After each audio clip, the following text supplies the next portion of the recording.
On April 2nd, 1986, the NCAA finally adopted the three-point line to be used in the next season in the 1987 NCAA tournament for the very first time, changing how college basketball would be played forever, but not right away, and we'll tell you all about it today on Daily Sports History.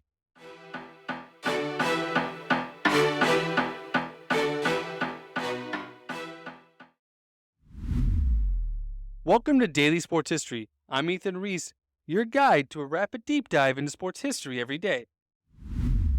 Now, the three-point line was actually first tested way back in 1945 with a familiar name for us Daily Sports History listeners between the University of Columbia and the University of Fordham, who was also the first team to be on a televised basketball game.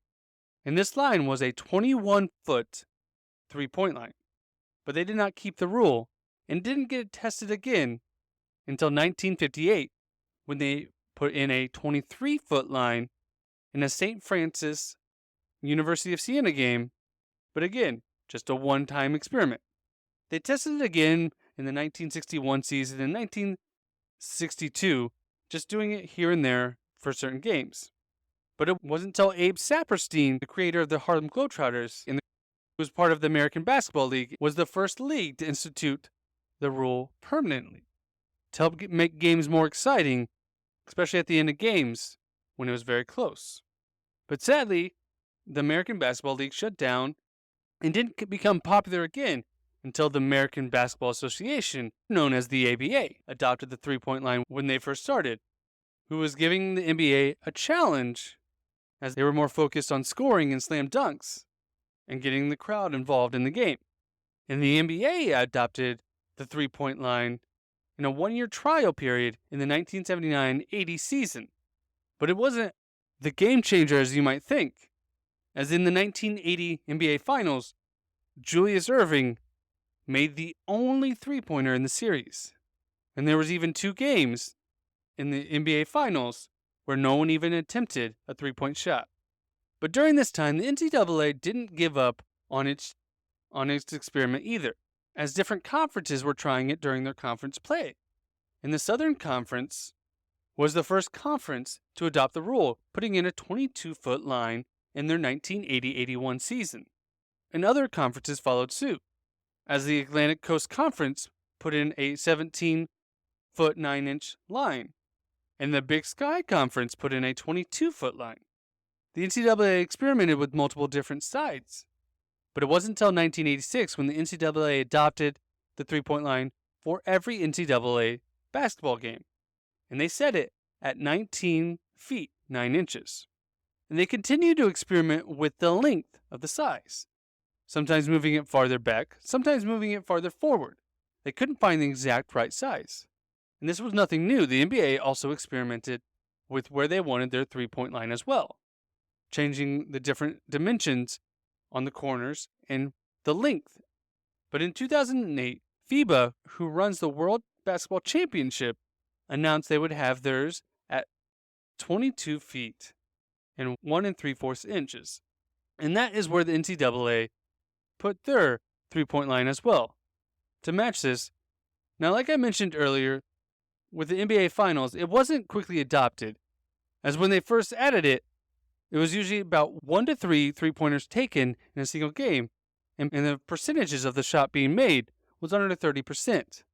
But 10 years later, in 1990, it had doubled to almost 7 shots being taken a game and 33% effective rate.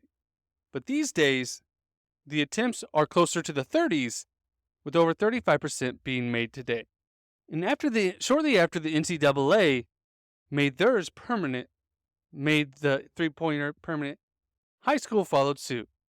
Currently, the NBA has their three-point line at 23 feet 9 inches, which is the longest three-pointer for any of the associations.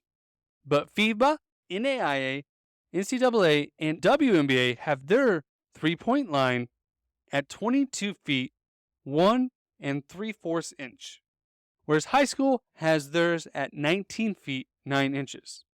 Now, not only has this changed how the game is played today, as the three-point shot is a staple for any position, even if you're a big man who plays center, you need to still be able to shoot a three-pointer in most cases, or if you're the smallest guy on the team. Three-pointers have changed how we play. It's made scoring go up. It's made the end of games more exciting, especially in the March Madness, where smaller teams are able to compete against much larger schools and get many upsets that we all love during the March Madness tournament. But it did take a while, and many times people will forget, and it took coaches and players time to understand this.